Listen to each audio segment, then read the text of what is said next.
est grâce, tout est grâce, tout est grâce. Oh. Genèse chapitre 3, le verset 21. L'Éternel Dieu fit à Adam et à sa femme des habits de peau et il les en revêtit. Il a dit tout est accompli. Bonjour à tous les auditeurs de Tetelesta, bonjour à tous les frères et sœurs.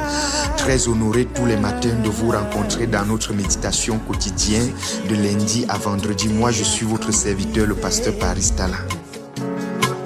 Et enfin à la croix, il a dit. Alors bien-aimés, nous continuons notre aventure dans le livre de Genèse.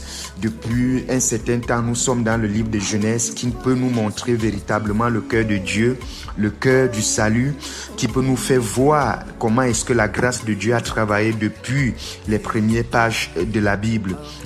Hier, nous étions dans le verset 7 de Genèse chapitre 3 où nous voyons comment le diable a ouvert les yeux d'Adam et Ève. Et parce que ces yeux étaient ouverts, la condamnation est entrée dans leur cœur, la culpabilité est entrée. Et parce que la culpabilité est entrée, Adam et Ève ont commencé eux-mêmes maintenant à travailler pour résoudre le problème du péché.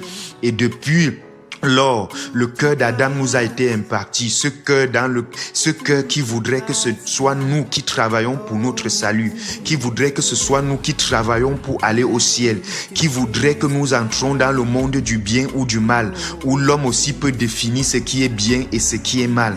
Et si nous sommes dans le monde du bien et du mal, c'est le monde de la loi, c'est le monde où Dieu travaille, l'homme aussi travaille, c'est le monde de 50% Dieu, 50% l'homme, c'est le monde où l'homme aussi peut critiquer Dieu, c'est le monde où l'homme aussi peut voir ce qui est bien et mal, comme je disais. Alors, la Bible dit que dans le verset 21, parce que l'homme a cousu les feuilles de figuier pour couvrir sa nudité, ça c'est la religion de l'homme. Dans la religion de l'homme, c'est l'homme qui travaille, bien aimé.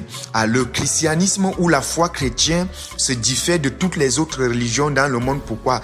Parce que dans la plupart des religions et dans certaines tendances du christianisme, c'est l'homme qui doit chercher Dieu, c'est l'homme qui travaille pour aller vers Dieu, c'est l'homme qui arrange sa relation avec Dieu, c'est l'homme qui couvre son péché, qui résout le problème de son péché.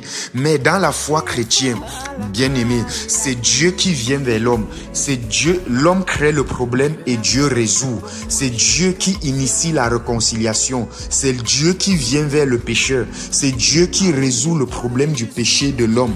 Et nous pouvons le voir dans le verset 21 où la Bible dit que Dieu fit à Adam, ce n'est pas l'homme qui a fait.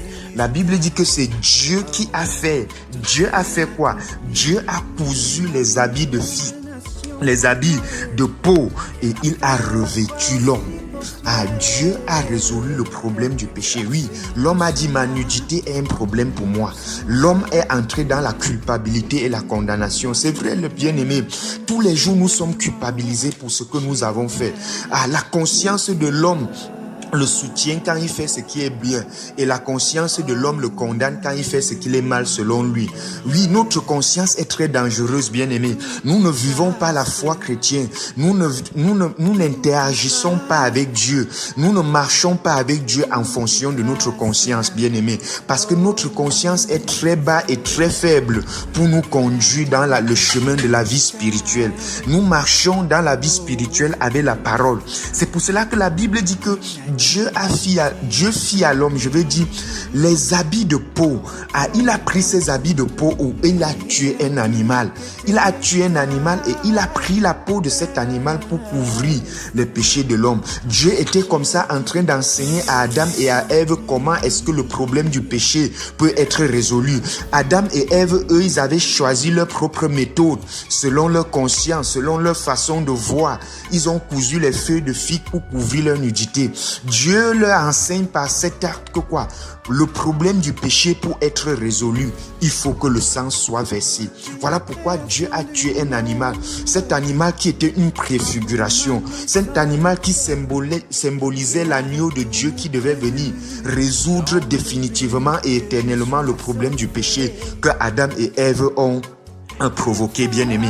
Alors, Dieu, en tuant un animal dans Genèse chapitre 3, le verset 21, est en train de dire à l'homme, le problème que tu as commis, le péché que tu as commis, tu ne peux pas résoudre ce problème efficacement.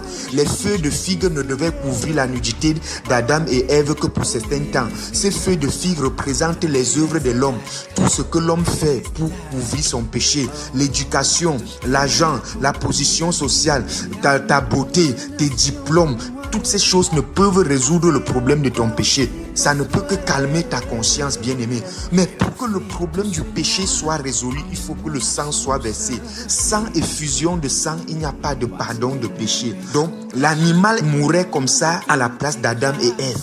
Dieu a enseigné à Adam et Ève comment le problème du péché peut être résolu. Mais savez-vous, jusqu'aujourd'hui, nous pensons toujours que nous pouvons résoudre le problème de nos péchés en confessant, en demandant pardon à Dieu, en pleurant beaucoup, en jeûnant, en ayant des moments très forts où nous allons nous déverser nos cœurs devant Dieu pour que Dieu ait pitié de nous. Comme nous avons trop pleuré comme ça, Dieu peut voir ça et il pardonne nos péchés. Non, non, non. Dieu ne pardonne les pleurs et les larmes. Même les morts n'enlèvent pas le péché. Même si tu veux, tu pleures bien. Même si tu veux, tu déchires tes habits comme dans l'Ancien Testament. Même si tu veux, tu vas te cacher quelque part. Tu restes là-bas. Dieu n'est pas touché par notre pitié. Dieu n'est pas touché par notre façon de faire. Mais la Bible dit que c'est le sang. Voici l'agneau de Dieu. Jean 1, le verset 29. Voici l'agneau de Dieu qui ôte le péché du monde. Oui, Dieu devait ôter le péché et il devait faire comment? Il fallait un agneau. Donc dans Genèse chapitre 3, le verset 21, nous voyons déjà l'agneau de Dieu représenté dans ce texte. Cet agneau qui devait résoudre le problème de la nudité de l'homme une fois pour toutes. Cette nudité représente quoi? La honte, le péché. Donc Jésus-Christ a enlevé notre honte, notre faiblesse, toutes nos faiblesses, tous nos manquements. Ce n'est pas un problème pour Dieu. Tous tes manquements, toutes tes faiblesses, tous tes défauts, toutes tes erreurs ne sont pas un problème pour Dieu. Pourquoi? Parce que l'agneau de Dieu résout ce problème définitivement et éternellement. Alors, chers frères et sœurs, j'espère que tu comprends encore ce matin que l'agneau de Dieu a ôté tous tes péchés passés, présents et futurs. Tu n'as pas... Dieu accepte le pardon tout simplement. Dieu ne t'a pas demandé de faire quelque chose d'autre pour qu'il te pardonne. Dieu t'a tout simplement demandé d'accepter, de valider le pardon qu'il t'a donné en Jésus-Christ. Alors tu viens d'écouter comme ça une méditation produite par la Médigrade, la mission de la dispensation de la grâce de Dieu. Notre devise, prêcher la grâce et l'amour inconditionnel de Dieu manifesté en Jésus-Christ. Tu peux nous contacter via Facebook, YouTube, Instagram, Twitter, WhatsApp avec le numéro 675 27 16 77. Tu peux aussi nous appeler à ce numéro ou à celui-ci encore 698 76 73 75. Bonne journée, tu es saint, tu es juste, tu es parfait en Jésus-Christ. Jéhovah, tout est